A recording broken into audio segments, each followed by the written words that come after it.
ज्ञानाञ्जनशलाकया चक्षुन्मिलितं येन तस्मै श्रीगुरवे नमः। गुरवे गौरचन्द्राय राधिकायै तदालये कृष्णाय कृष्णभक्ताय तद्भक्ताय नमो नमः। नमो महावदन्नाय कृष्ण प्रेम प्रदायते कृष्णाय कृष्ण चैतन्य नाम्ने गौरतिसे नमः। हे कृष्ण करुणा सिंधु दीनबन्धो जगत्पते गोपीश गोपिकान्त राधाकान्त नमोस्तुते। तप्त कांचन गौरांगी राधे वृंदावनेश्वरी वृषभानुसुते देवी प्रणमामि हरिप्रियम्। ॐ वृन्दावै तुलसी देव्यै प्रिया वै केशवस्य च कृष्णभक्ति प्रदे देवी सत्यवत्यै नमो नमः। भक्ताविहीना अपराधलक्ष्यै क्षिप्ताश्च कामादितरङ्गमध्ये कृपामयि त्वां शरणं प्रपन्ना वृन्दे नमस्ते चरणारविन्दं वृन्दे नमस्ते चरणारविन्दं वृन्दे नमस्ते चरणारविन्दं वृन्दे नमस्ते चरणारविन्दं वृन्दे नमस्ते चरणारविन्दं। भजामि राधां अरविन्दनेत्रां स्मरामि राधां मधुरस्मितास्यं वदामि राधां करुणावरद्रा ततो ममान्नास्ति गतिर्न कापि। श्रीकृष्ण चैतन्य प्रभु नित्यानंद श्री अद्वैत गदाधर श्रीवासादि श्री गौरभक्तवृंद। हरे कृष्ण कृष्ण कृष्ण हरे हरे हरे राम राम राम हरे हरे।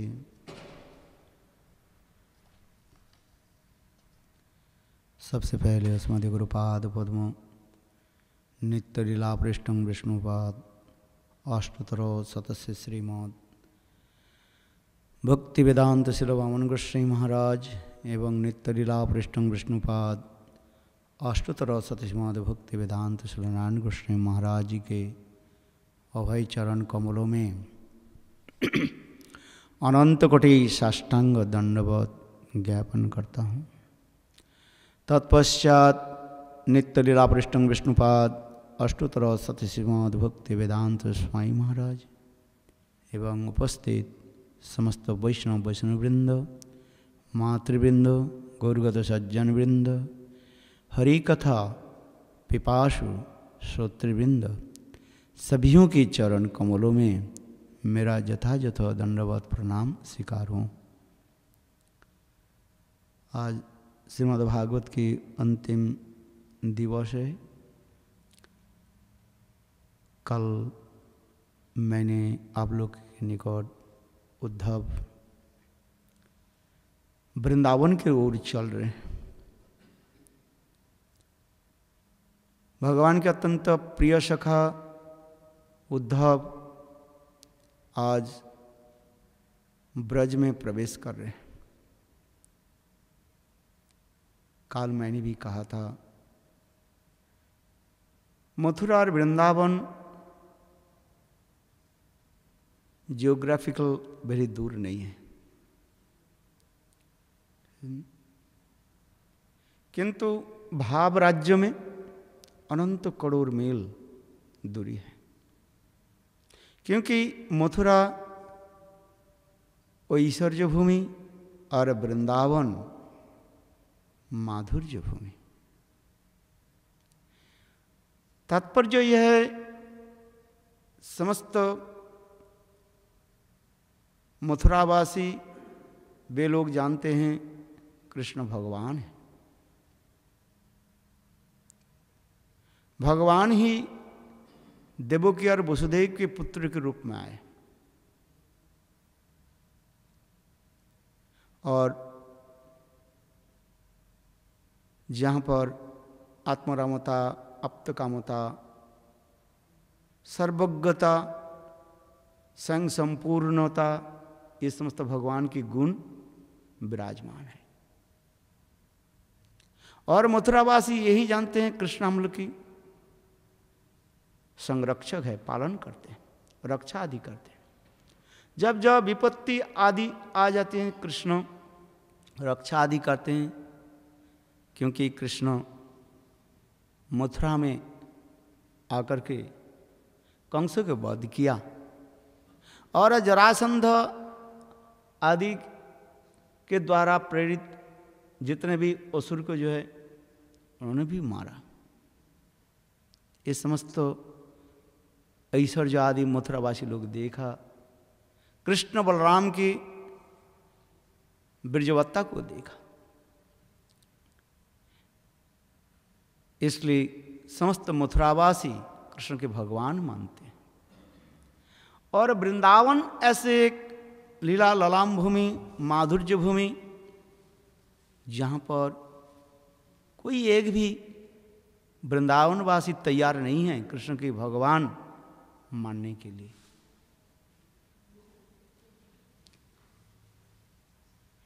यद्यपि कृष्ण वृंदावन में अपने ऐश्वर्य को प्रकट किया, क्यों 6 दिन के बालक पुतना को वध किया, अघासुर बकासुर अनेकों असुरों के भी उन्होंने निधन किया। और विशेष करके सभी लोग ने देखा केवल 7 साल के बालक गिरिराज गोवर्धन को कैसे उठा लिया और 7 दिन 7 रात तक गिरिराज गोवर्धन की ही बाएं हाथ में छोटे अंगुली पर भी रखा, ये भी देखा। किंतु इतने ऐश्वर्य देखने पर भी ब्रजवासी लोग विश्वास नहीं करते हैं कृष्ण भगवान। भगवान के जितने लक्षण दिखाई पड़ने पर भी वो लोग मानने के लिए तैयार नहीं हैं कृष्ण भगवान है। उनके लोगों के मन में एक बात अच्छी तरह से बैठ गई, कौन सा?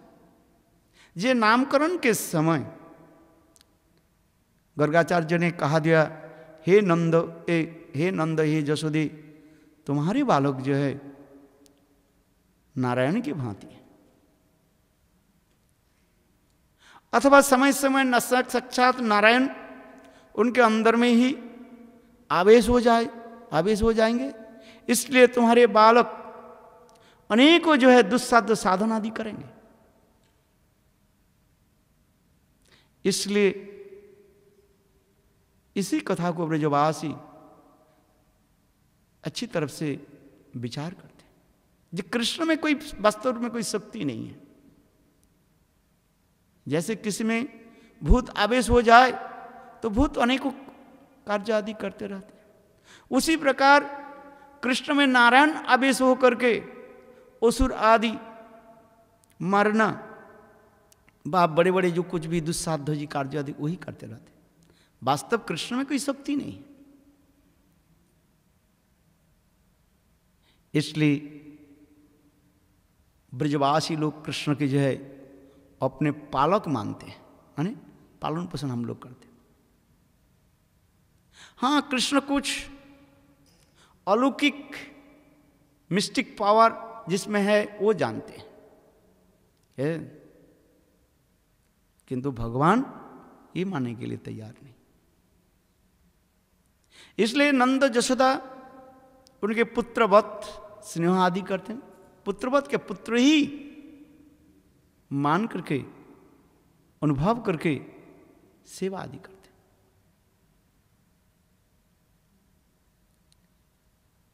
इसी प्रकार मथुरा और वृंदावन की एक विशेषता हमारे आचार्योपाद दिखाया। उद्धव मथुरा के रहने वाले और उनके मन में भी शास्त्र ज्ञान बैठा हुआ है। मैंने काल कहा था उद्धव कोई साधारण व्यक्ति भी नहीं है। वृषणांग प्रवरो मंत्री कृष्णस्य दयित सखा,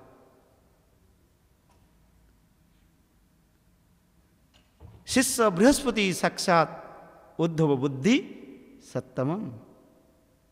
वृषणांग प्रवरो मंत्री, विष्णु वंश यानी जदु वंश के कहा जाता है, विष्णु वंश कहा जाता है। इसे वृषणांग प्रवरो माने अत्यंत जो है श्रेष्ठ व्यक्ति कहा जाता है। सभी लोग उसको सम्मान आदि देते हैं। उद्धव वृषणांग प्रवरो मंत्री, और मंत्री कृष्ण के भी उपदेशक एंड एडवाइजर कृष्ण के। वृषणांग प्रवरो मंत्री, कृष्ण से दयित सखा, कृष्ण के अत्यंत प्रिय मित्र भी है। शिष्य बृहस्पति साक्षात, देवगुरु बृहस्पति के शिष्य कहा। उनसे सारे वेद पुराण उपनिषद सब कुछ अध्ययन किया।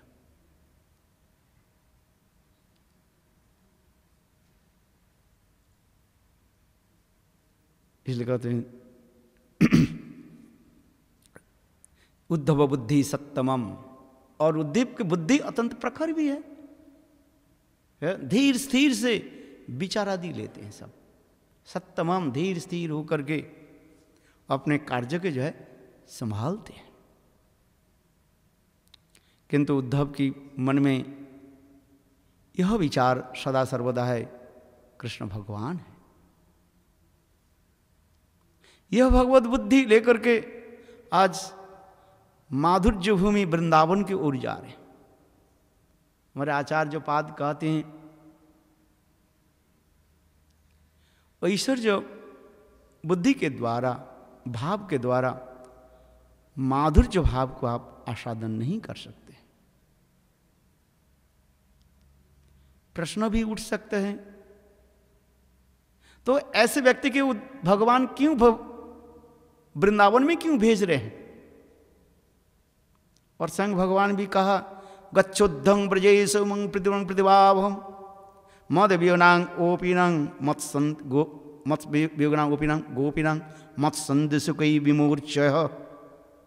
हे उद्धव, आप ब्रज में जाओ, मेरे माता पिता की सांत्वना प्रदान करो, और मेरे प्राण प्रियतम जो गोपियां जो है उनको मेरे संदेश दे करके उनकी दुख आदि के जो है दूर करो।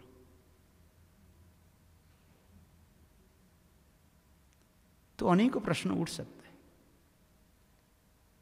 जिसके बारे में वृंदावन की भाव, वृंदावन के बारे में कोई पता ही नहीं है, वो कैसे ऐसे व्यक्ति को कैसे सांत्वना भी कैसे देंगे? दुख विमूर्छय, उनके दुख आदि को कैसे दूर करेंगे? तो भगवान जानबूझ करके उद्धव के क्यों भेज रहे हैं? इसी के संदर्भ में विश्वनाथ चक्रवर्ती पाद कहते हैं कृष्ण वृंदावन छोड़कर के आज मथुरा में विराजमान है।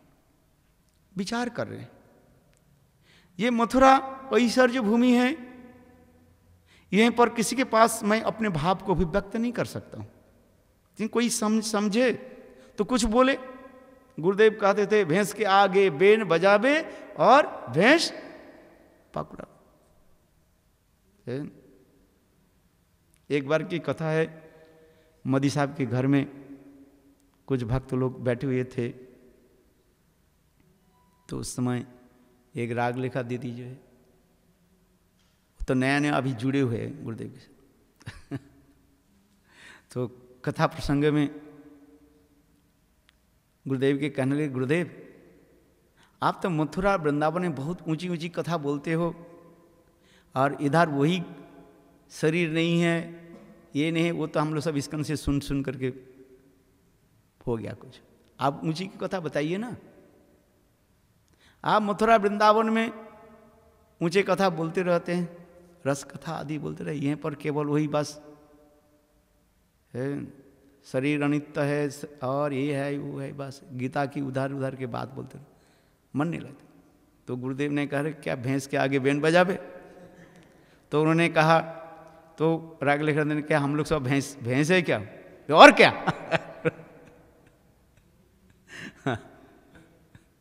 बोले अभी सब भैंस हो।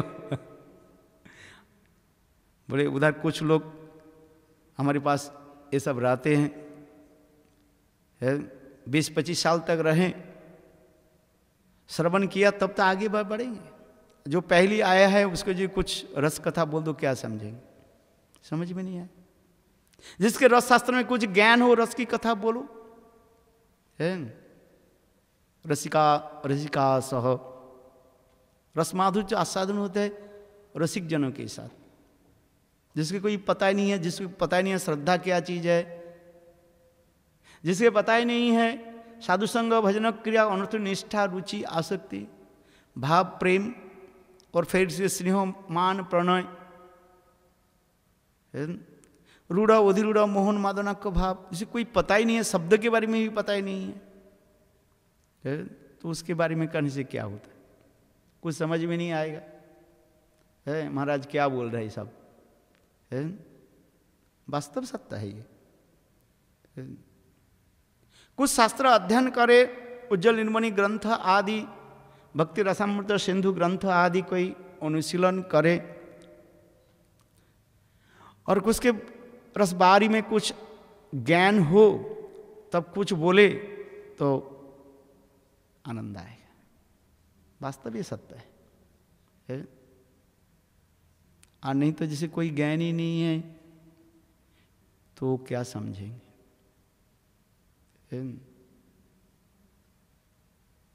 आइए, उद्धव तो उसी प्रकार ही है। उनकी ज्ञान क्यों भगवान क्यों भेज रहे? भगवान इसलिए भेज रहे विचार करने के लिए। उद्धव सर्व प्रकार के योग्य होने पर भी, बृहस्पति के शिष्य होने पर भी, बृहस्पति उनके सारे तत्व सिद्धांत तो पढ़ाया, किंतु उनके प्रेम ग्रंथ उनको नहीं पढ़ाया। आज भगवान विचार करने लगे, उद्धव ऐसे विद्वान बुद्धिमान भी है, सब प्रकार के योग्य है, यदि वृंदावन में जाए और गोपियों की यूनिवर्सिटी में कॉलेज में यदि वो एडमिशन ले ले और उस कॉलेज से यदि प्रेम के बारे में कुछ ज्ञान करे, तो अब उद्धव जब लौट करके आएगा तो उनके साथ मैं कुछ ये रस तत्व के बारे में कुछ चर्चा करूंगा। विषय तो उसी होता है। इसलिए भगवान इसी कारण से उद्धव के जो है वृंदावन में भेज रहे हैं। ये उद्धव तुम वृंदावन में जाओ और गोपियों की संग से ही वास्तव रूप में प्रेम क्या वस्तु है, ऐश्वर्य क्या वस्तु है, माधुर्य क्या वस्तु है, तुम्हें ज्ञान होगा। ज्ञान विज्ञानम जत अहितुकम, पहले ज्ञान हो जाएगा, इसके बाद विज्ञान अनुभव होगा। क्यों? सत्संग जब तक नहीं करे तो ज्ञान कहाँ से होगा? अरे विज्ञान तो तब होता है भगवान की कृपा से। विज्ञान माने अनुभव, रियलाइजेशन तब होता है। अपने हजारों चेष्टा करने पर भी रियलाइजेशन नहीं होगा। न आत्मा प्रवचन लभ्यो न मेधया न बहुना श्रुति न ज में वैसे वृणुते तेन लभ्य तस्स आत्मा विवृणुते तनुष्याम। जब भगवान कृपा करके तुम्हारे हृदय में अपने रस स्वरूप के जो प्रकाश करेंगे तो आप उसको अनुभव करोगे। किंतु ज्ञान तो कर सकते हैं, ज्ञान होगी, ज्ञान कैसे होगा?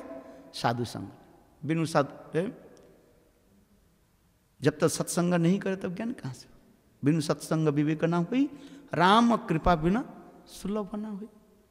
तो इसी प्रकार तो इसीलिए भगवान कृष्ण उद्धव के जो है वृंदावन में भेज रहे। दूसरी एक भी कारण है उद्धव के भेजने के लिए, भगवान विचार करने लगे गोपियों की जो प्रेम माधुर्य, जो सर्वोत्तम जो प्रेम, जो मदनाक महाभाव की जो प्रेम, ये प्रेम की कथा जगत किसी के पता ही नहीं।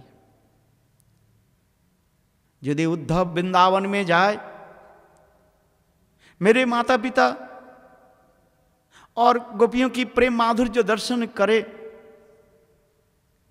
और अपने विचार के द्वारा, बुद्धि के द्वारा भी कुछ ज्ञान लाभ करेंगे, तब उद्धव विद्वान होने के नाते उद्धव के द्वारा मैं जगत में प्रचारित करूंगा ये मेरे सर्वश्रेष्ठ भक्त कौन है। गोपियों की जो प्रेम, जो सर्वोत्तम जो प्रेम है, वो प्रेम उद्धव के द्वारा ही जगत में प्रचार करना है। क्यों? कोई एक विशेष व्यक्ति बोले तो लोग ध्यान से सुनते हैं, उसकी मान्यता देते हैं। एक ही व्यक्ति, एक ही कथा साधारण कोई व्यक्ति बोले, उसकी मान्यता कोई नहीं देते। और वही व्यक्ति कोई विशेष व्यक्ति बोले, जैसे राष्ट्रपति बोले, प्रधानमंत्री बोले,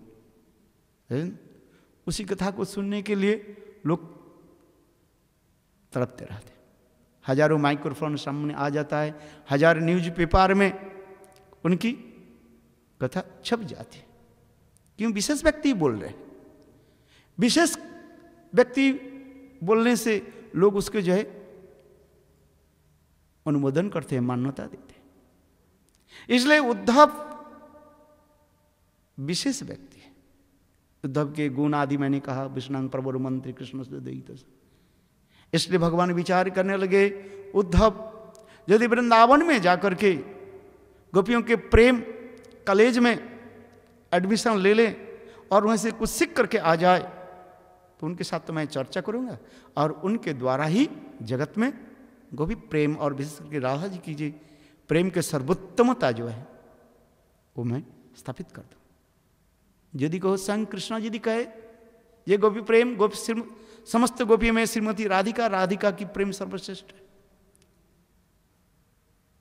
शास्त्र में तो है, विष्णु रत्नत वल्लभा, ये कृष्ण के सर्वश्रेष्ठ जो भक्तों में राधा जी तो सर्वश्रेष्ठ। कहने कहे लोग कहेंगे आप उसको प्यार करते हो इसलिए आप बोल रहे हो, माने लोग मान्यता नहीं देंगे।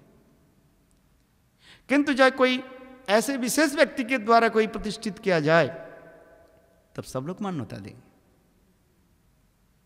किंतु वास्तव दिखा जाए, उद्धव वृंदावन में तो पधारे, किंतु वो गोपी कॉलेज में वो एडमिशन टेस्ट में वो स्वयं क्या हो गया? फेल हो गया। कथा आगे जाकर के बोलेंगे। आइए, उद्धव वृंदावन की ओर चलने लगे। काल मैंने कहा था स्वयं भगवान अपने वस्त्र, अलंकार, रथ आदि सबको जो है उद्धव को दे दिया। और उद्धव देखने में बिल्कुल कृष्ण के भांति है। कृष्ण जैसे सांवरे है और उद्धव भी उसी प्रकार भी है। और स्वयं कृष्ण के सारे अलंकार आदि भी दे दिया है। आप यदि कहो ये उद्धव भगवान के ऐसे अलंकार आदि को क्यों धारण किया, तो इसको भी सिद्धांत देते हुए हमारे आचार्य पाद कहते हैं, तयोर्पोर्युक्त स्रग गंध वासु अलंकार चर्चिता उच्छिष्ट भजनो दासस्तव मायांग जये मोहि। कहते हैं भगवान गुरु की यदि कोई उच्छिष्ट आदि यदि ग्रहण करें, मानी उनके क्या जी रेमनेंट्स यदि कोई ग्रहण करे, वो तो अवश्य माया को जय कर लेते। उनके उच्छिष्ट प्रसाद, उनकी वस्त्र अलंकार माला आदि है ग्रहण करने से माया पराजित हो जाता है, माया को जय कर सकते हैं। इसलिए शास्त्र के वचन करें तयोपो भुक्त स्रग ग्रंथ वासु अलंकार चर्चिता उच्छिष्ट भोजनो दासस्तव मयांग जय मोहि। इसलिए उद्धव भगवान की सारी वस्तु की जय स्वीकार कर लिया, चलने लगे। उद्धव अपरिचित स्थान वृंदावन, जीवन में कभी वृंदावन का दर्शन नहीं किया। कृष्ण विचार करने लगे, उद्धव तो वृंदावन में आई तो गया, प्रवेश तो किया, किंतु मैं वृंदावन में रहने के समय ब्रजवासी हमारे प्रति कैसे प्रेम प्रति रखता था, इसको तो पता ही नहीं है। अभी तो ब्रज मेरे विरह में तड़प रहे हैं सब, पशु पक्षी लेकर के तृणगुल्म वृक्ष आदि सभी कृष्ण विरह में तड़प रहे। ये विरह आदि देख करके उद्धव के मन कहीं ना भटक न जाए, इसलिए भगवान ने क्या कि जोगमाया के द्वारा उस वृंदावन के जो है सुंदर रूप में दर्शन करा दिया।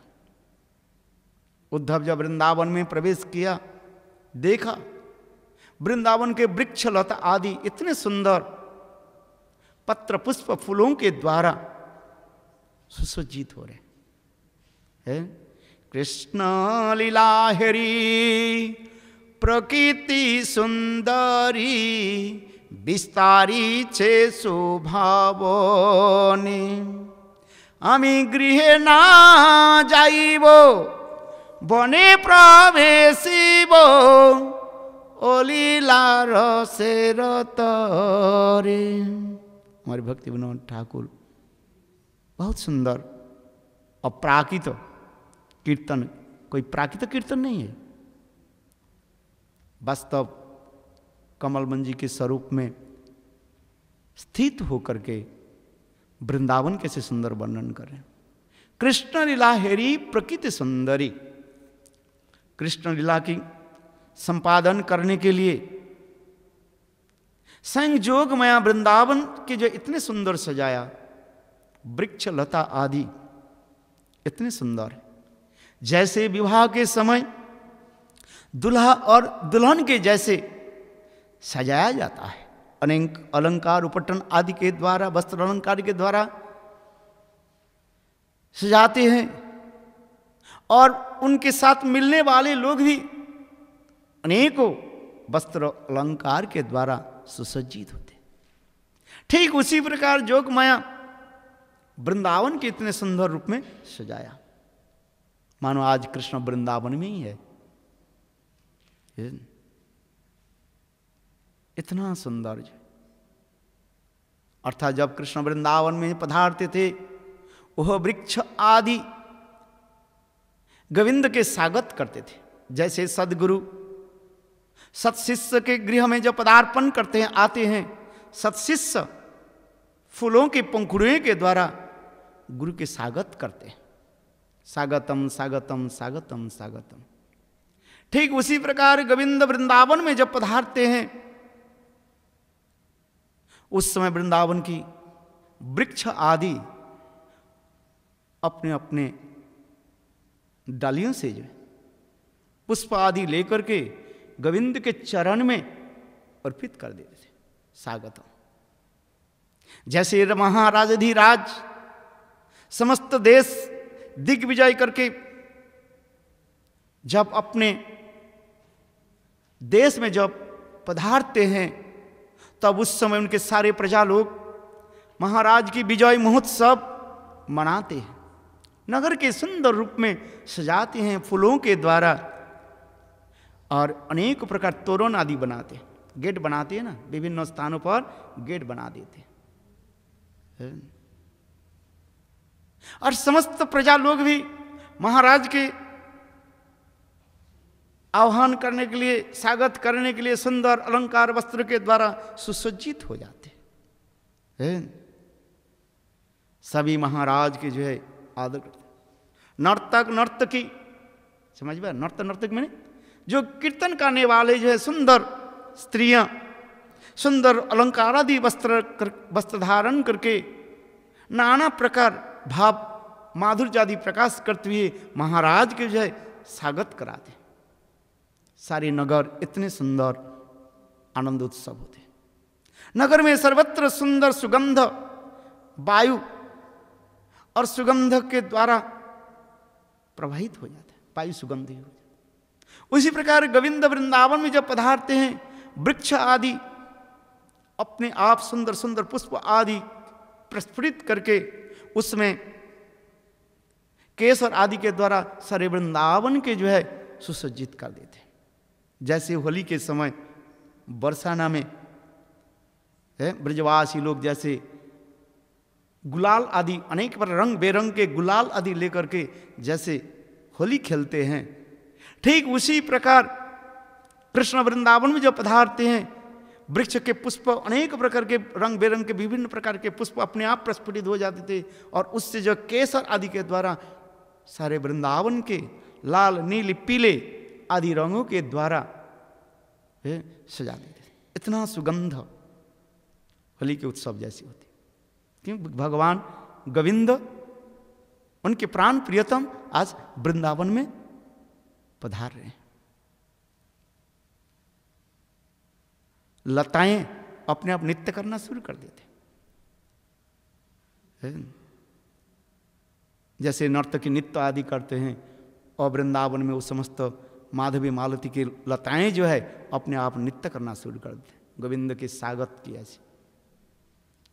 और वृक्ष क्या करते हैं? अपने अपने सुंदर फूलों के द्वारा ऐसे छत्र बना देते, छाता बना देते गोविंद के मस्तक पर।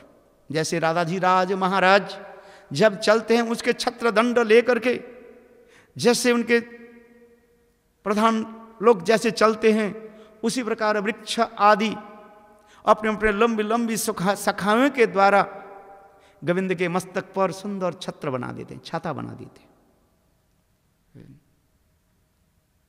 फिर गोविंद जब सन्निकट में और गोविंद जब आते हैं, सन्निकट हो जाते हैं, उस समय वृंदावन के वृक्ष जो है एक डाली दूसरे डाल के द्वारा घर्षण से और सुंदर वेणुवादन आदि के ध्वनि करते रहते हैं, पंफेट बजाते हैं ना, ठीक उसी प्रकार वृक्ष आदि गोविंद की स्वागत आदि करते हैं। सारे वृंदावन फूलों के पंखुड़े के द्वारा सुसज्जित हो जाते हैं, जैसे कारपेट बिछा दिया मानो है। जिस प्रकार स्नोफॉल होते ठीक उसी प्रकार वृक्ष से पंखुड़ियां झिझिर करके है सर्वत्र वृंदावन में ऐसे सुशोभित कर देते। मन में भावना है प्राण प्रियतम गोविंद के चरण कमल तो अत्यंत कोमल है, ऐसे कोमल चरण उनके कहीं कुछ कष्ट ना हो जाए, इसलिए समस्त वृंदावन की जो है उसी प्रकार पंखुड़ियों के द्वारा वो कारपेट बना देते गोविंद की, ऐसे रंग बेरंग की पंखुड़ियां लग जाता है। इतना सुंदर वृंदावन। गोविंद जब और सन्निकट में आ जाते हैं तब वो वृक्ष आदि अपने अपने पताओं के द्वारा गोविंद की हवा करना शुरू कर देते हैं। जैसे गुरुदेव आते हैं, शिष्य गुरुदेव के जो है बैजन करते हैं पंखा लेकर के, उसी प्रकार वृंदावन में वृक्ष आदि गोविंद के हवा करना शुरू कर देते। धीरे धीरे भीनी भीनी धीरे धीरे हवा करते रहते। एक बार की बात है, गुरुदेव विदेश से पधारे तो गुरुदेव की अर्चन हो गया। तो एक भक्त जो है था मथुरा के जो है, वो पंखा लेकर के जोर से ऐसे ऐसे करने लगे। गुरुदेव उसके बोले, हे पंखा करना नहीं आता है? बोले धीरे धीरे करो, है धीरे धीरे करो। मेरा याद है गुरुदेव। उसी प्रकार वृंदावन के जो पत्र आदि जो वृक्ष के जो पता आदि जो है धीरे धीरे है गोविंद की हवा करने लगे, जिससे उसके पसीना दूर हो जाए। है? देखो वृंदावन की ऐसे कितना मधुर भाव। गोविंद अब और भी सन्निकट में आने से वृक्ष आदि अपने अपने लंबी लंबी शाखा मानी भुजाओं के द्वारा गोविंद के आलिंगन करते हैं। जैसे अनेकों दिन के बाद एक मित्र दूसरे मित्र में जब मिलित होते हैं, एक मित्र दूसरे मित्र के जैसे आलिंगन करते हैं, उसी प्रकार गोविंद के प्राप्त करके आज वो वृक्ष भी लंबी लंबी भुजाओं के द्वारा गोविंद के जो है आलिंगन करना शुरू कर देते। और गोविंद के शरीर पर से होने के साथ ही साथ उस वृक्ष के हृदय भी द्रवीभूत हो जाता है, आंखों से आंसू की धारा प्रवाहित होती है। कभी कभी आप जाओगे ना वृक्ष के नीचे बैठो, देखो जो है कभी ओस बिंदु जैसे टपकते रहते हैं बारिश के भांति। वास्तव वो उस वृक्ष के क्या होते हैं? गोविंद दर्शन से हृदय द्रवीभूत हो रहे हैं, आंखों से आंसू की धारा प्रवाहित हो रही। आज बहुत दिन के बाद गोविंद मानो मिल रहे हैं, इसलिए गोविंद के आलिंगन करके वो वृक्ष आदि दुख आनंद अश्रु प्रवाहित कर रहे हैं, आंखों से आंसू की धारा। आज गोविंद हमें मिले है ऐसे। कृष्ण भी उसी प्रकार वृक्ष भी आलिंगन आदि करने लगे। फिर कृष्ण एक वृक्ष से दूसरे वृक्ष यानी एक वन से दूसरे वन में जब जाते हैं, वो वृक्ष भी दुखित हो जाते हैं। फिर लंबी लंबी शाखाओं के द्वारा गोविंद के पथ के जो है बंद कर देते हैं। क्या बोलते हैं? मत जाओ गोविंद मत जाओ। गोविंद के जो पुष्प फल आदि जो है उपढकन उपहार आदि देते, आंखों से आंसू की धारा प्रवाहित होकर के कहते हैं गोविंद मत जाओ। कृष्ण अपने सुंदर सुशीतल निर्मल स्नेह हस्तकमल के द्वारा वृक्ष के भी थपथपाते हुए कहने लगे, मित्र मैं जल्दी आ जाऊंगा, अभी जा रहा हूं फिर आ जाऊंगा। वृक्ष आदि उस समय मानो कहने लगे, गोविंद ठीक है तुम्हें तो जाना ही है, मैं तो अकेला नहीं हूं। अनेक वृक्ष आदि जो है, अनेक वन आदि जो है, द्वादश वन दात्रिंश उपवन 32 उपवन आदि जो है सभी में तो तुम्हें जाना है। वृंदावन तो सर्वत्र ही है, सब जगह तुम्हें जाना है। गोविंद एक निवेदन करता हूं, मानोगे? कृष्ण कहे कहो वृक्ष, तुम तो हमारे मित्र हो। हमारे कोई चैतन्य चरितामृत में देखा है, वृंदावने तरुलता जत सखागण। वृंदावन के वृक्ष आदि मानो गोविंद के जो है सखा मानते, और लता आदि मानो उनकी सखियां हैं। इसी प्रकार हमारे आचार्य पाद की सिद्धांत है। वृंदावन में जितने वृक्ष आदि जो है, पेड़ आदि जो है, मानो कृष्ण के सख भाव रखते हैं।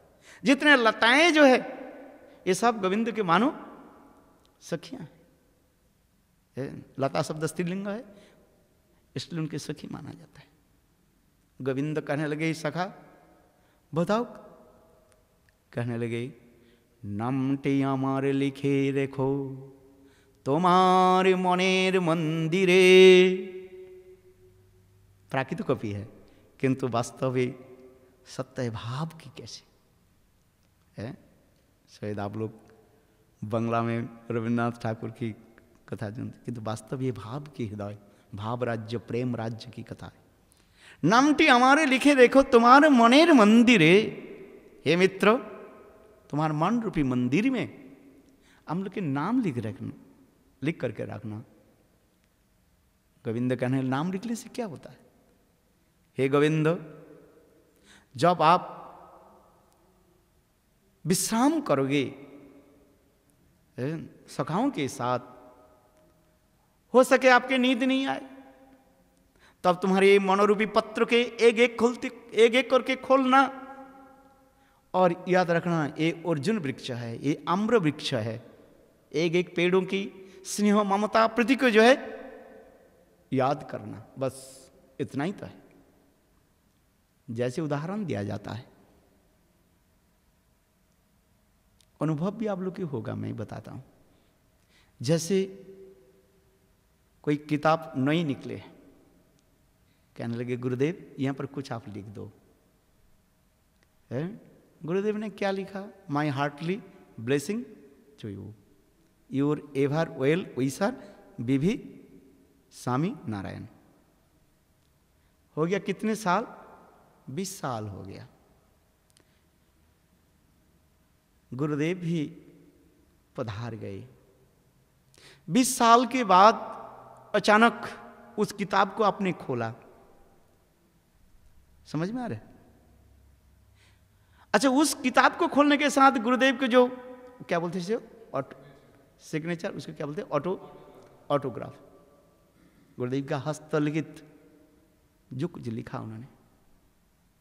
20 साल की 25 साल के बाद जब वो किताब के खोलोगे, वो ऑटोग्राफ के देखोगे, आपके हृदय अपने आप विगलित हो जाएगा, आंखों से आंसू की धारा प्रवाहित होगा। क्यों? जब गुरुदेव लिख रहे हैं, उनके जो कैसे सुंदर तुम्हारे प्रति जो कैसे उनके भाव, कटाक्ष नेत्र, उनकी आंख, उनके मुखारविंद, स्नेह भरा आनंद, ना जाने सब कुछ तुम्हारे हृदय में एक एक करके पत्र अपने आप उठ जाओ। केवल आप जब उस एक लाइन तो लिखा है, ये माई हार्टली ब्लेसिंग टू यू, इतना ही तो लिखा, ज्यादा तो लिखे नहीं है। और फिर उनकी सिग्नेचर है। बस तुम्हारे हृदय 2 घंटे 3 घंटे तक आप केवल वो किताब के खोलते रहोगे। ना जाने कितने स्मरण स्मृतियां गुरुदेव के प्रति तुम्हारी ये स्नेह ममता प्रीति, गुरुदेव वो समस्त अपने आप एक एक करके तुम्हारे ये मनपत्र जो है खोलते रहेगा। उसी प्रकार मानो वृक्ष आदि कर हैं गोविंद, जब दोपहर के समय विश्राम करोगे, नींद नहीं आए, तो हम लोग एक बार स्मरण करना, अपने मनपत्र के खोलना। संसार में तो यही होता है। कभी कभी जीवन में भी है, प्रैक्टिकल जीवन भी होता ही है। आप काम करके आए हैं, थके हुए हैं, विश्राम तो किया, नींद नहीं आ रही। कभी कभी नींद नहीं आती, थकान तो आ जाता है किंतु नींद नहीं आती है। 1 घंटा 1.5 घंटा 2 घंटे तक बिस्तर में लेटे हुए हैं, नींद नहीं आ रही। थकावट तो होने से नींद आ जाए ऐसी कोई बात नहीं, नींद नहीं आती है। तो उस समय क्या करते आप? अपने आप अपने जीवन की एक एक घटना अपने आप वो मनपत्र में वो प्रकाशित होते रहते हैं। अपने बचपन से लेकर के अभी तक अपने आप हो जाता है, चिंतन आ जाता है। ये मैं बचपन में कैसे खेलकूद करता था, कैसे स्कूल में जाता था, क्या क्या करता था।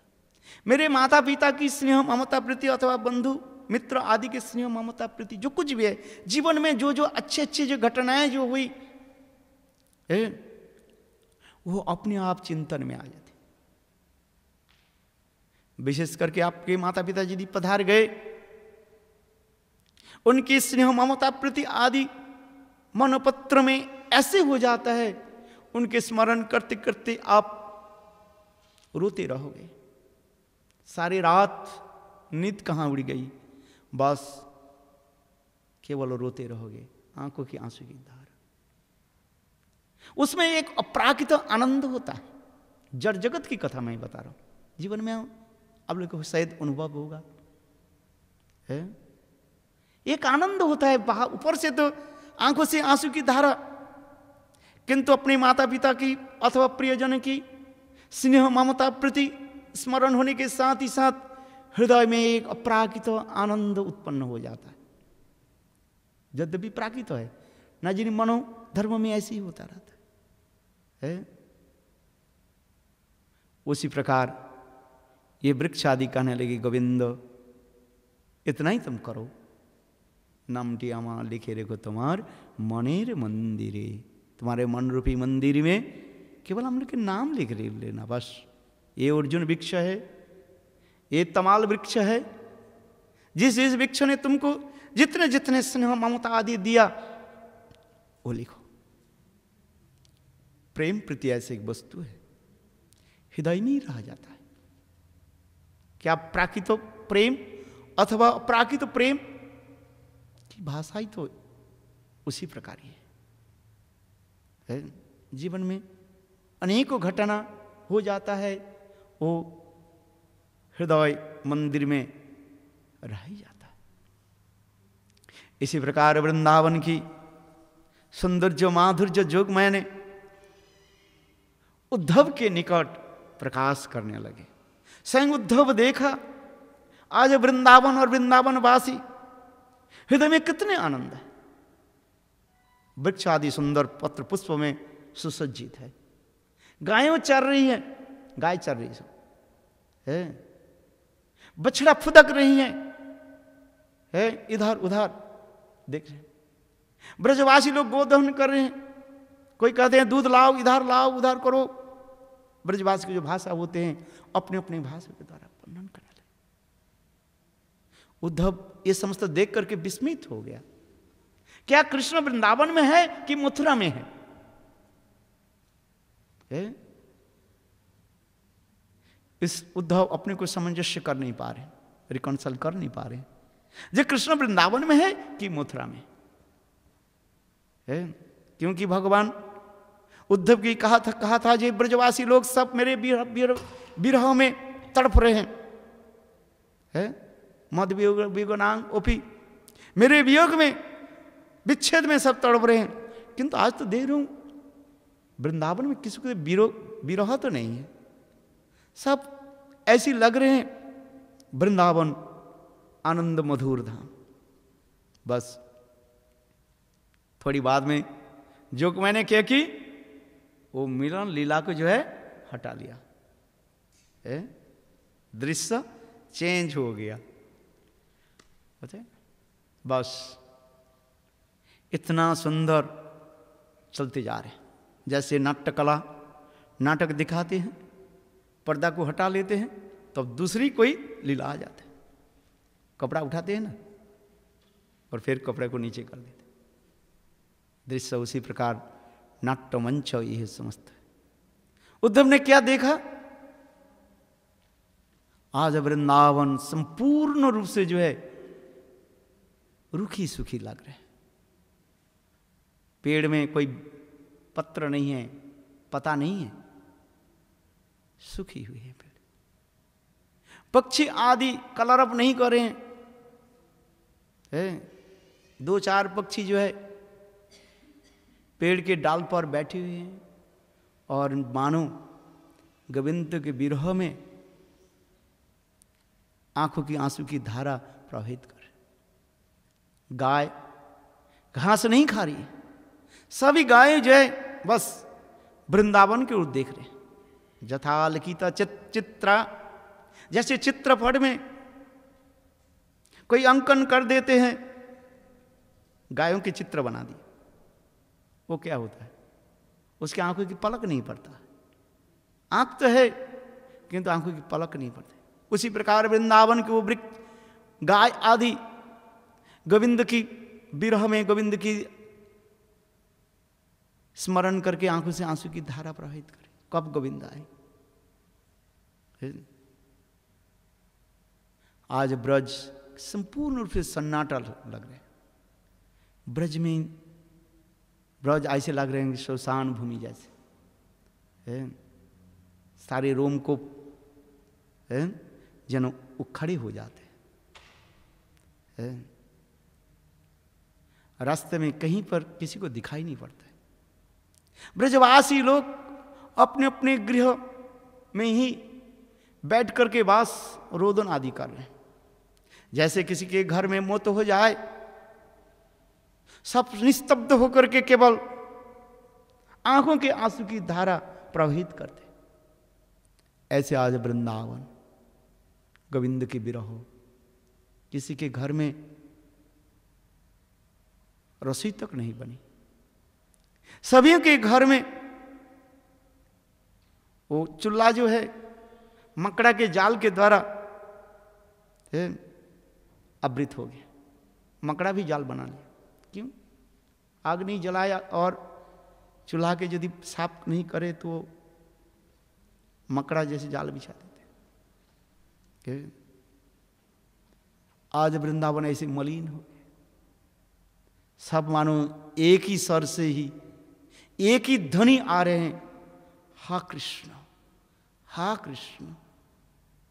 क्या वृक्ष लता पशु पक्षी ब्रजवासी सभी के मुंह में सबकी एक ही ध्वनि मानो प्रवाहित हो रहे हैं, हा कृष्ण हा गोविंद है, और कुछ नहीं। तुम कहां? जमुना देवी आज प्रवाहित हो रहे धीरे धीरे धीमी धीमी। जमुना के जल ना जानी कहां सूख गए। जमुना में वो कमल प्रस्फुटित नहीं हो रहे, वह कमल नहीं है, सारे पंखुड़ियां मानो सब झड़ गए। आज जमुना ऐसे है। तू तो रोहिली मधुपुर। हमारे आचार्य बात करें, कृष्ण तुम तो आज मधुपुर मथुरा में है। आज वृंदावन के देखो कैसे, मयूर न नाचत को कोयल ना कहत। आज वृंदावन में मयूर मयूरी के एक ध्वनि नहीं करते, पंखा फैला करके वो नित्यादि नहीं करते, कोयल कुहकते नहीं है। बस सभी की रोदन ऐसी। विरह अग्नि सर्वत्र चौदिके, चारी तरफ मानो विरह की एक अग्नि आग जल रही है सबके हृदय में। उद्धव इसको देखा। या आज विरह क्या है, तात्पर्य क्या है, थोड़ा बहुत शिक्षाएं हैं। हम लोग विरह भाव अनुभव करेंगे यदि किसी के साथ मिलन हो। यदि इसके साथ मिलन नहीं है, संयोग नहीं है, उससे विरह क्या होगा? जिसके मेरे साथ कोई लेन देन नहीं है, जिसके साथ हमारी कोई संबंध नहीं है, उनके लिए कौन रहेगा? है? जैसे हर रोज आप लोग टीवी देखते हैं, न्यूज पेपर पढ़ते हैं, कितने दुर्घटना घटते रहते हैं, है? हजारों लोग मर जाते। क्या आप उन लोगों के लिए आंसू निकालते हो? कुछ नहीं था। हाँ, थोड़ा बहुत अपसेट हो जाता, हाँ ऐसे होना नहीं चाहिए। किंतु उन लोगों के लिए आपकी कोई आंखों की आंसू बात तड़पना नहीं होती। क्यों? उन लोगों के साथ हमारे कोई संबंध नहीं है, कोई भी हो। किंतु अपने कोई प्रियजन, अपने माता पिता स्त्री पुत्र परिवार की कोई व्यक्ति गम हो जाए तो आप क्या करोगे? सिर कुटोगे, आंखों की आंसू धारा प्रवाहित करोगे। क्यों? उसमें संबंध है। इसलिए संबंध जितना ही आपके गाढ़ होते जाएगा, उतना ही परिमाण आप उस वस्तु की जो है अनुभव करोगे, और उस वस्तु से बिछोड़ होने से उस वस्तु के भाव आस्वादन करोगे। इसलिए कहते हैं विरह, ये मिलन विरह और विरह मिलन। प्रेम राज्य की यही विशेष एक कथा है। अपरागित चित्त जगत में प्रेम दो वस्तु के लिए चलते रहते हैं, जैसे एक कॉइन में दो साइड होता है, एक है विरह और एक होता है मिलन। मिलन विरह लेकर चलते रहते। न बिना विप्रलंबेनो संभोग पुष्टि मश्नुते जथा रंजित कसाईते वस्त्र। हमारे आचार्य पाद कहते हैं विरह जिसका नहीं है उसकी प्रेम माधुर्य की सौंदर्यता माधुर्य आस्वादन नहीं कर सकते। ये विरह जो है मिलन की जो है और भी पुष्टि कराते और भी बढ़ाते रहते, इंक्रीज करते रहते। यही संबंध ज्ञान कौन देते हैं? गुरुदेव की कहा जाता है, संबंध प्रदाता कहा जाता है। भगवान के साथ हमारे कोई संबंध नहीं हो रहे, इसलिए भगवान के लिए हम लोग तड़पते नहीं हैं। किंतु जिस दिन संबंध ज्ञान उत्पन्न हो जाएगा वो रह नहीं पाएंगे, तड़पते रहेंगे। वास्तविक है। इसलिए गुरु क्या करते हैं? मंत्र के द्वारा शिष्य के हृदय में संबंध ज्ञान प्रदान करते हैं। भगवान के साथ हमारे के संबंध क्या? भगवान की भूल करके हम तो संसार में आ गए, जैसे भी हो। कृष्ण भूली से ही जीव अनादि बहिर्मुख अतएव माया तर दय संसार आदि दुख। कृष्ण की सेवा छोड़ करके भूल करके इस माया जगत में हम लोग आए हैं और माया हम लोग के कष्ट आदि दे रहे हैं। किंतु कृष्ण जो हमारे माता पिता सब कुछ जो है वो हम लोग भूल गए। कृष्ण के साथ हमारे जो संबंध वो भूल गए। इसलिए अभी कृष्ण के साथ लिए हम लोग नहीं तड़प रहे।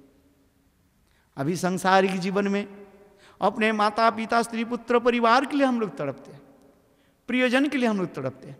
किंतु वास्तव जो प्रियजन भगवान गोविंद, गोविंद इति गोविंद, जो सबके जीव के हृदय में आनंद देने वाली, सबके हृदय में जो विराजमान है, उसके लिए हम लोग तड़प नहीं रहे।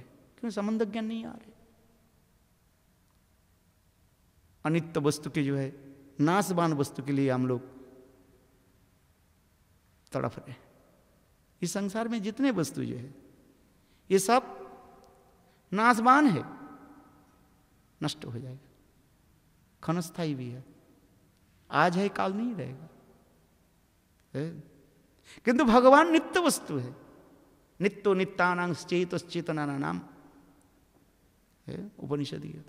नित्य वस्तु में नित्य ही भगवान है। चेतन में सर्वोत्तम चेतन जो है भगवान है। उस भगवान के लिए हम लोग नहीं तड़प रहे। इसलिए गुरु क्या करते हैं? मंत्र के द्वारा ही शिष्य के हृदय में वो धीरे धीरे संबंध ज्ञान प्रकट कराते हैं। ये संबंध ज्ञान होता है श्रद्धा, साधु संग, भजन, क्रिया, अनर्थवृत्ति, निष्ठा, रुचि, आसक्ति और भाव दशा में जाकर के ही वह संबंध ज्ञान जो है परिपुष्ट हो जाता है, कंप्लीटली मैच्योर हो जाता है। यही होता है। तब वो तड़पते रहेगा। क्योंकि संबंध जितना होते रहेगा तो यही इसके ब्रह्मांड भ्रमित कनो भगवान जीव गुरु कृष्ण प्रसादे पाए भक्ति लता बीज माली हइया से बीज करे आरोपण श्रवण कीर्तन जले करह सेचन। इस परिवर्तनशील में भ्रमण करते करते जीव अनेकों सौभाग्य क्रम से सदगुरु की चरण दर्शन हो जाता है और सदगुरु की कृपा से वो मंत्र आदि प्राप्त करते हैं। उस मंत्र आदि जप ध्यान आदि करते करते धीरे धीरे श्रद्धा से लेकर के भाव दशा में पहुंचते रहते। तब धीरे धीरे अपने स्वरूप ज्ञान का अनुभव हो जाता है। ये मैं कौन हूं? मैं ये शरीर नहीं हूं, मैं आत्मा हूं, मैं भगवान की दास हूं, सेवक हूं। ये भाव उत्पन्न हो जाता है और उसी भाव से वो भगवान की सेवा आदि करके बस अंतकाल में शरीर को छोड़ करके चिन्मय जो शरीर, आत्म शरीर जो है उसको प्राप्त करके भगवत धाम में और भगवत सेवा में चले जाते हैं। यही तत्व सिद्धांत है। आइए, इसलिए भगवान कृष्ण उद्धव के जो है मिलन लीला दिखाया, जो मैं ब्रज में रहते हुए ब्रजवासी हमारे प्रति कैसे प्रेम आदि करते थे, और फिर विरह आदि दिखाया, जो ब्रज कैसे सन्नाटा ऐसे दिखा रहे।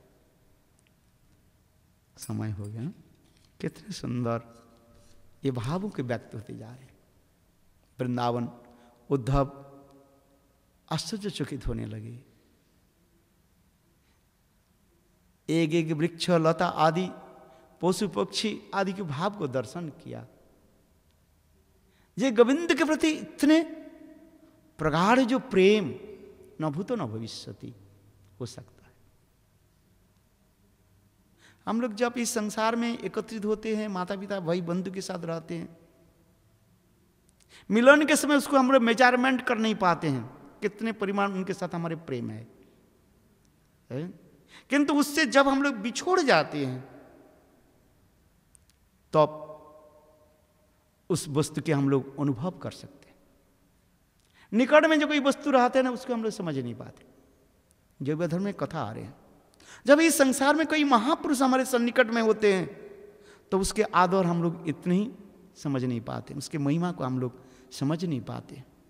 जब वही महापुरुष इस संसार से जब चले जाते हैं और उनकी गुण कथा महिमा जब हम लोग श्रवण करते हैं, तब हम लोग तड़पते रहते हैं, हाय हाय, ऐसे अमूल्य वस्तु के प्राप्त करके भी मैंने लाभ नहीं उठाया। प्रेम और रतन धन हिलाए हाराई।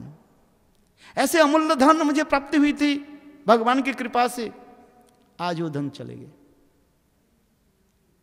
जैसे गुरुदेव की कथा, जब गुरुदेव फिजिकली इस संसार में विराजमान थे, उनकी महिमा, उनकी संग कौन कितने परिमाण उठाया? उठा नहीं पाए, बहुत कम लोग उठाए। कोटिस्वपी महाम उठा नहीं पाए हम लोग, दुर्भाग्य। किंतु जब चले गए तब तड़पने लगे, हाय हाय, ऐसे महान पुरुष हमारे संगी सन्निकट में आ गए थे, मुझे सब कुछ देने वाले थे, किंतु मैं उसको खो दिया। इसलिए कहते हैं नरोत्तम दास ठाकुर कहे, हिलाए रतन हराई। ये रतन मणि माणिक्य के हाथ में दिया, हमारे हाथ से आज चले गए। तरफ मेरा याद आ जाती गुरुदेव की कथा, अंतिम जो वाणी हमारे कान में एक बार बार गूंजते रहते हैं। गुरुदेव जब गोवर्धन में थे, जिस दिन गुरुदेव के जो है गोवर्धन से दिल्ली लेकर के आने वाले, रात की दिन 7 बजे गुरुदेव के डॉक्टर ने कहा ये उनको जो है एक बार लास्ट उनको चेक करा लिया जाए। तो साथ ही साथ ये लोग ने डिसीजन लिया, जो देर क्यों करें, आज ही करें, काल करो से आज करो, अभी करो, बस।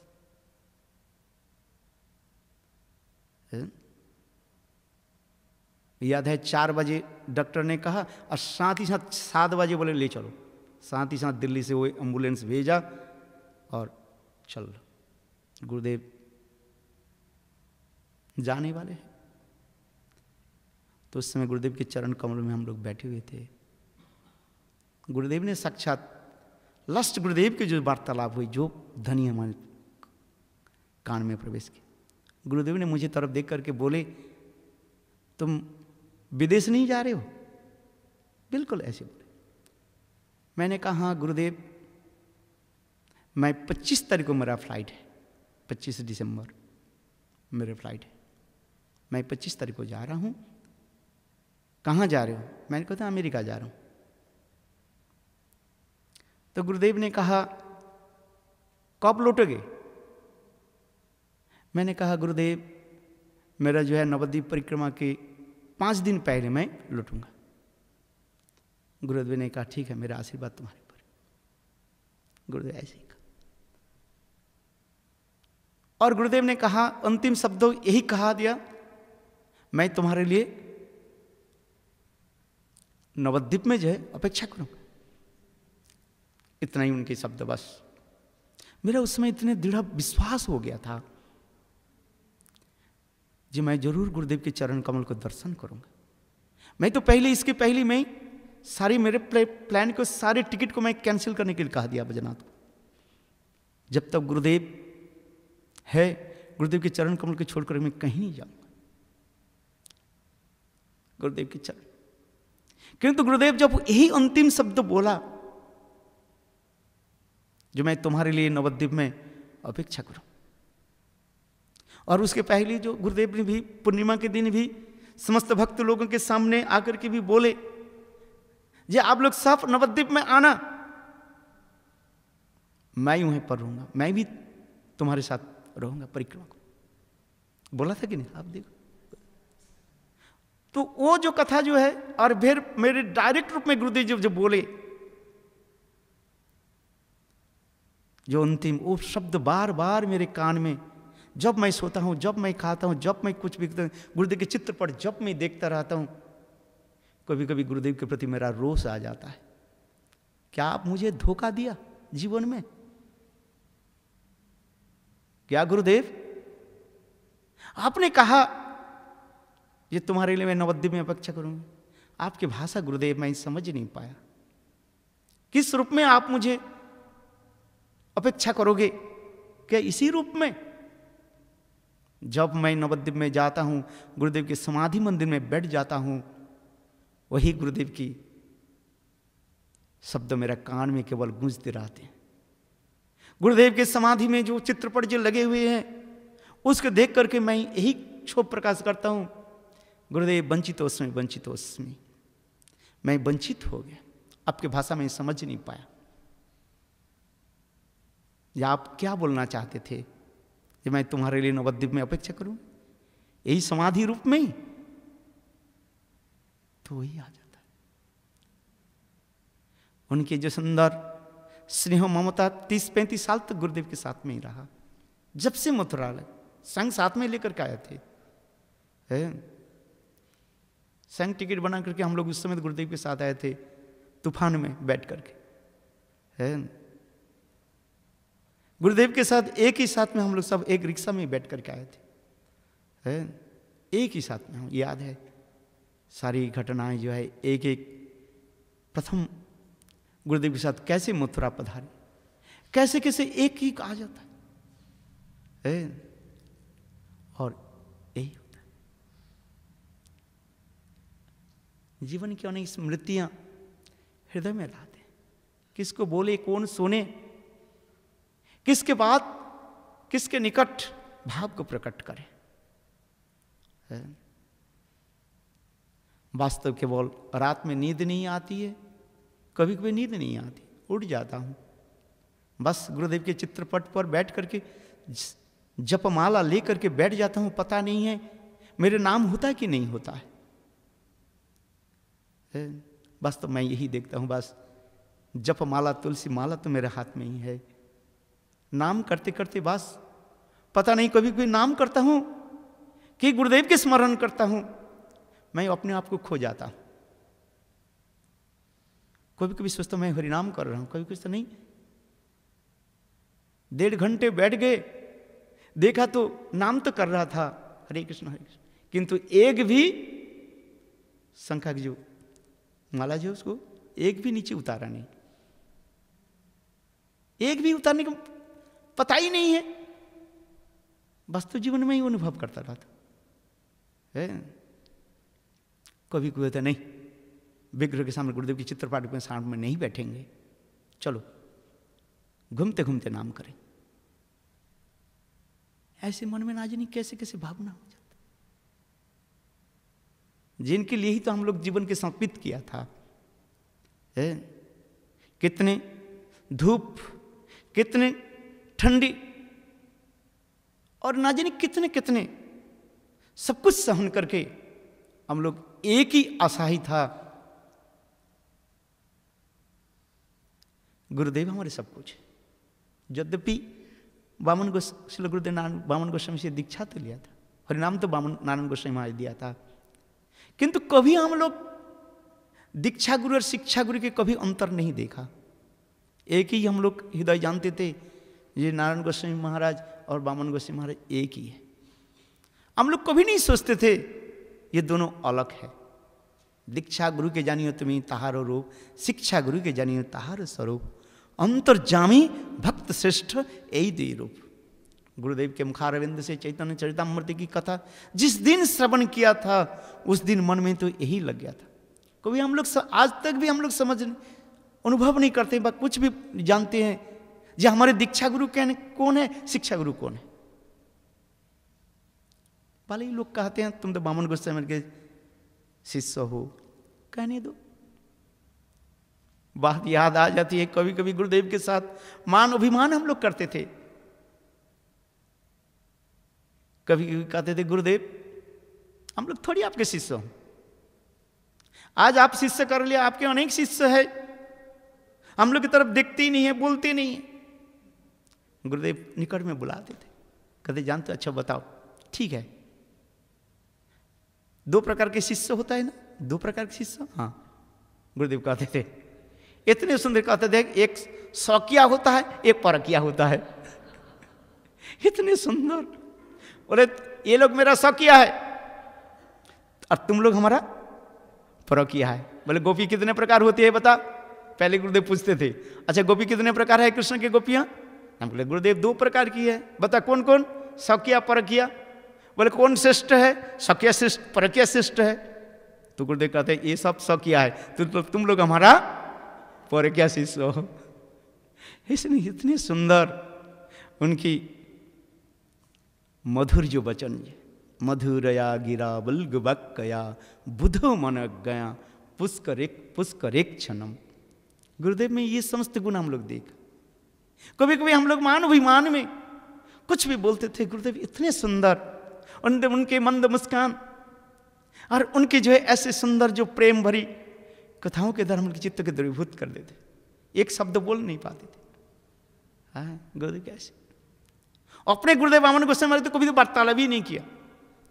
2 साल 5 साल में आते थे, बस वो भी 2-1 दिन रहते थे, चले जाते थे, कहाँ होते थे।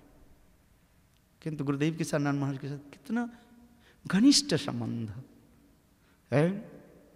उनके चरण दबाना, उनके सिर पर तेल लगाना, उनके लिए रसोई बनाना, सब कुछ करते थे। जब जब जैसे जैसे हम लोग के समय होता था, सेवा की सुयोग मिलता था, है इतना हम लोग थे। विदेश में आते थे, यूरोप कंट्री में जब गुरुदेव आते, हॉलैंड इंग्लैंड आदि देश में, गुरुदेव स्वयं बोलते थे बनवा तुम मेरे लिए रसोई बनाना है। माधव महाराज वो मैं डिक्टेशन दूंगा, वो लिखेगा। गुरुदेव जब हॉलैंड इंग्लैंड आदि देश में जब गुरुदेव रहते, जब तक रहते थे, मैं गुरुदेव के लिए रसोई बनाता था। गुरुदेव स्वयं करते थे, है केवल अंतिम में माधव महाराज के देखते थे कि हाँ ठीक हो कि नहीं, बस।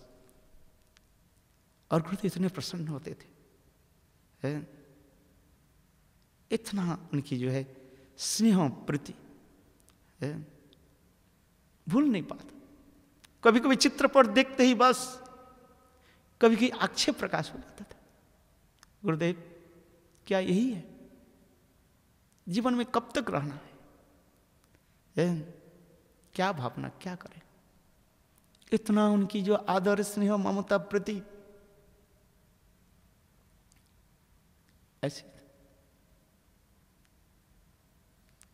जब गुरुदेव के अंतिम समय तो सन्निकट में रह नहीं पाया, चलो केवल चित्रपट में देखा, भक्त लोग ने गुरुदेव की जो है YouTube में डाल दिया। गुरुदेव की जो अंतिम जब अर्थात गुरुदेव की अपराकित शिव विग्रह को जब नवद्वीप में पधारे और मैं देखा जी गुरुदेव की विग्रह जो है अपराकित कलेवर बस उस स्थान पर है, पास में मध्य रात्रि,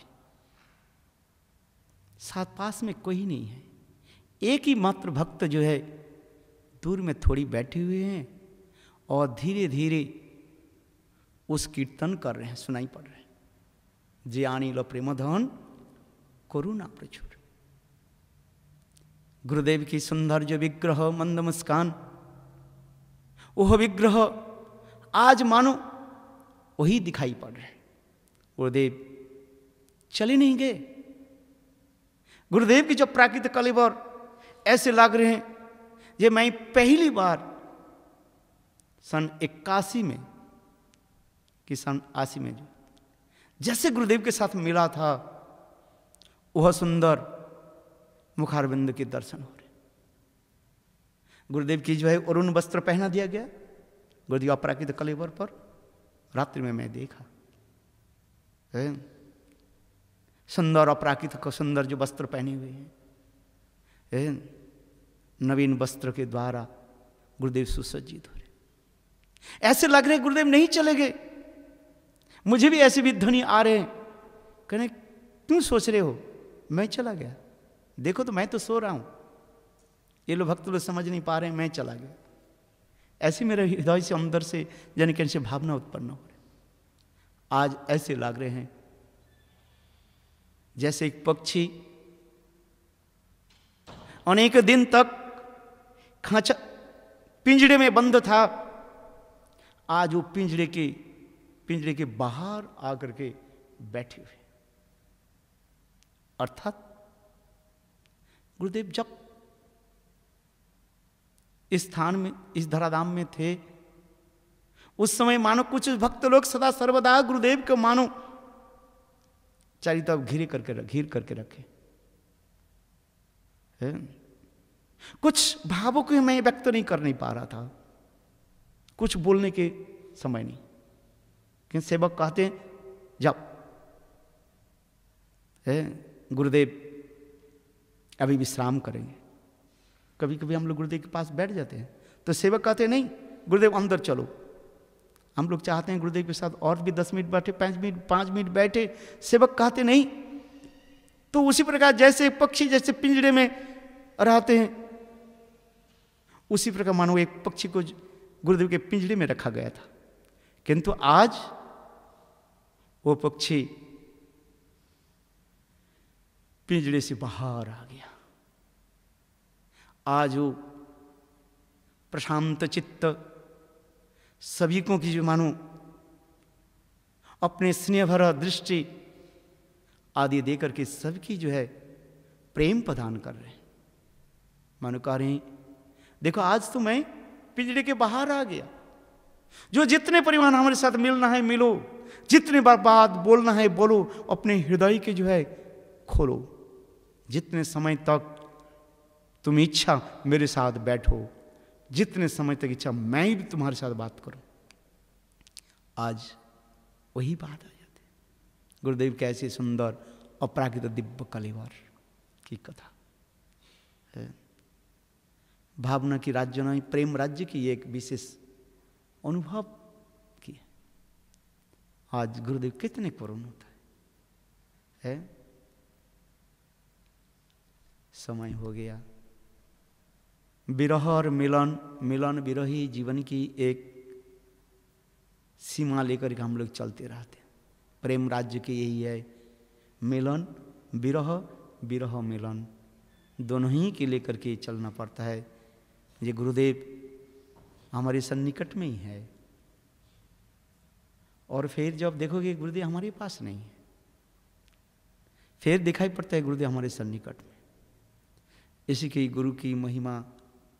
गुरु कितने करुणामय होता है, भगवान से भी सैकड़ों गुना करुण रस जिसमें है। आज यहीं तक कथा को मैं विराम देता हूँ। ये उद्धव वृंदावन में की जो है विरह आदि मिलन आदि को कैसे दर्शन किया, हम लोग गुरुदेव की अनुगत्य में वह भाव को जो आस्वादन करेंगे। वंशा कल्पतरुश्च कृपा सिन्धुभ्यैव च पतितानां पावनेभ्यो वैष्णवेभ्यो नमो नमः। जय गुरुदेव जय गुरुदेव।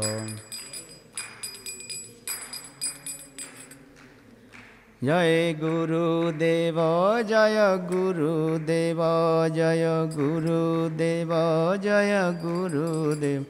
बोलो जय गुरुदेव जय गुरुदेव जय गुरुदेव। जय गुरुदेव जय गुरुदेव गुरुदेव जय गुरुदेव। जय गुरुदेव जय गुरुदेव गुरुदेव जय गुरुदेव। जय श्री गुरुदेव की जय। जय जय श्री।